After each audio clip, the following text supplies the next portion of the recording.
우리의 정치인들과 강요들은 이 국익에 입각한 외교 정책을 수립하고 이행해 나갈 때 주변 강대국들의 외교 전략을 한번 살펴볼 필요가 있습니다.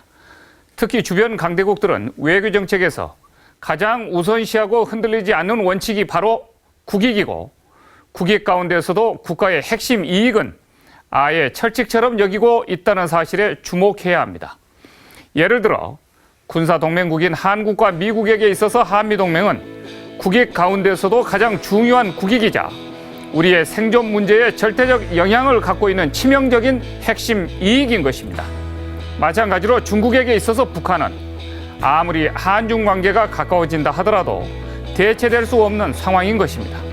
북한의 4차 핵실험 이후에 중국과 역대 최상의 관계를 유지하고 있는 것으로 평가됐던 박근혜 대통령이 시진핑 주석과 군사 문제인 북핵 문제를 상의하기 위해서 전화통화를 원했지만 중국은 그 전화 자체를 받을 수 없었다는 사실은 이 같은 핵심적 국익의 중요성을 그대로 보여주고 있습니다.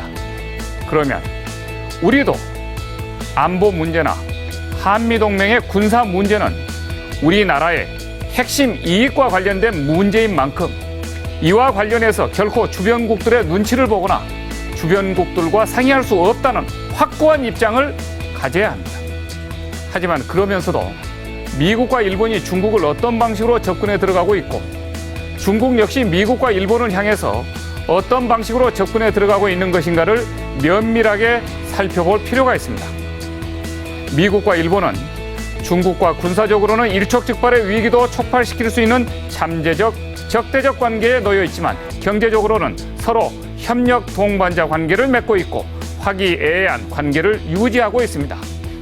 오늘 일본의 니혼게이자이 신문이 중국과 일본 정부와 중앙은행이 경제 금융 문제에 대해서 정기적으로 협의하는 기구를 연내에 신설할 것이라고 보도했습니다. 이렇듯 군사적인 대립 수위가 높아지더라도 경제적 상호 의존성 또한 그만큼 높아지고 있고 정치 군사적인 정책과 경제적인 정책을 서로 분리해서 실용 노선을 취하고 있는 주변 강대국들의 외교 정책을 치밀하게 분석하고 이에 대비해 가야 할 것입니다.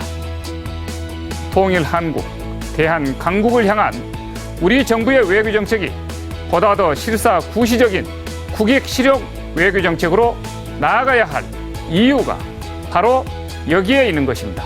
장성민의 시사탱크, 저는 내일 이 시간에 다시 찾아뵙겠습니다. 시청해 주신 여러분 대단히 고맙습니다.